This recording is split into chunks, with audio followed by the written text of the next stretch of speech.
Bonjour. Plusieurs sujets constituent le menu des journaux parus ce vendredi 3 mai 2019. Réumi Quotidien se penche principalement sur l'interdiction du port du voile à Sainte-Jeanne d'Arc et titre « Une décision qui fait grincer des dents ». Dans les colonnes de ce journal, Jamra réagit. Mame Mactar Gueye et compagnie dénoncent un radicalisme de la dite structure scolaire aux côtés de Imam Mactar Kanté de la mosquée du Pont-Yo qui exhorte la minorité chrétienne à ne pas faire des actes de provocation. Réumi nous parle enfin de ce que dit la loi par rapport au port du voile. Ce quotidien rappelle en effet qu'au Sénégal, les établissements privés, laïcs ou confessionnels sont régis par des textes qui imposent que l'école reçoive tout Sénégalais de n'importe quelle confession. Il ne doit pas y avoir discrimination de confession et ces textes n'interdisent pas à des Sénégalais de venir à l'école avec des tenues qui correspondent à leurs croyances et à leur religion. Aucun établissement du pays ne peut faire un règlement intérieur contraire au principe général, ainsi parlé Khalidou Diallo en 2011, ministre de l'Éducation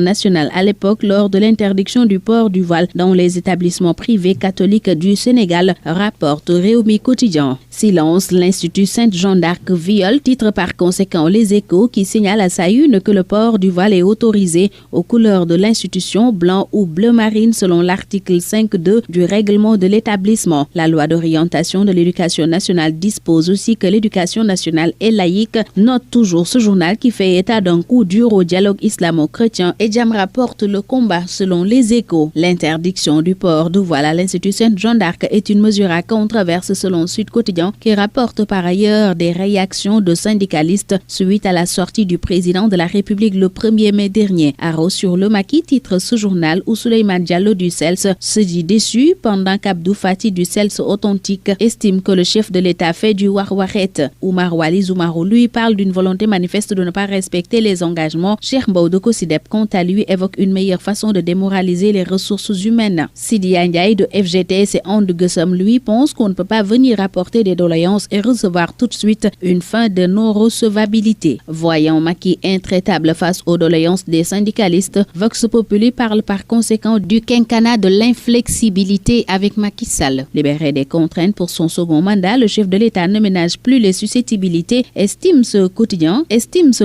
où des syndicalistes se montrent dubitatifs sur la posture du chef de l'État concernant les salaires. Revenons sur la confrontation du chef de l'État avec les syndicats, la tribune titre Macky valide l'option. L'Observateur pendant ce temps signale une pression sur Macky relativement au projet de révision de la Constitution. Dans ce quotidien, COS M23, FDS, Frappe, France Dégage, Vision Citoyenne promettent un 23 juin bis et Y'en a marre se prononce aujourd'hui, informe l'Obs où Babacar Diop promet que rien ne peut les empêcher de tenir leur manifestation devant l'Assemblée nationale demain samedi. Et à l'occasion du vote du projet de loi sur les réformes institutionnelles, Y'en a marre et compagnie veulent assaillir la place Soweto. Demain renseigne pour sa part Walf Quotidien. Restons avec l'Assemblée nationale jugée par Cheikh Oumar Sy, ancien député dans ce journal, qui estime que l'hémicycle fait un travail qui laisse à désirer et la structuration du Parlement est obsolète, estime Cheikh Oumar Sy. Pendant ce temps, dans l'AS, Abdou Karim Fofana révèle que 261 travailleurs fictifs du nettoiement recevaient 60 millions de francs CFA par mois. Sale scandale à l'UCG, titre par conséquent ce journal qui fait état de surfacturation, disparité salariale et emploi fictif. Et selon Libération, c'est 720 millions de francs CFA qui sont payés par an à des fantômes et un audit indépendant a révélé l'existence de 261 employés fictifs qui recevaient leur salaire à la fin de chaque mois. Les concessionnaires sont au cœur d'une présomption de surfacturation sur 4 milliards, signale aussi ce journal qui nous explique comment 13 milliards de francs CFA étaient débloqués en leur faveur dans l'opacité totale. Ce quotidien en déduit que la mafia autour du ramassage des ordures à Dakar est enfin cernée. Tout le contraire du coût et des modalités de la location du siège de la délégation générale au pèlerinage niché à Liberté 6 qui reste un gros mystère d'après le quotidien Source A. Plusieurs quotidiens nous apprennent que Cheikh Béthio Thioune et compagnie seront fixés sur leur sort lundi prochain dans le procès dit du double meurtre de Médinatoul Salam. Le sort de Cheikh Béthio et compagnie sera scellé le 6 mai prochain, note Vox Populi. Réumi Quotidien aussi signale que le verdict sera connu lundi prochain dans l'affaire du double meurtre de Médinatoul Salam et livre les regrets des accusés à la barre. Pendant ce temps, une femme a ébouillanté son mari à Diourbel, rapporte Réumi Quotidien. L'AS livrant la même information précise que l'homme a été ébouillanté par sa femme pour avoir convolé en seconde noces. Alpha Alpha Condé, lui, veut un troisième mandat et pour cela, il va changer la constitution guinéenne, selon Dakar Times,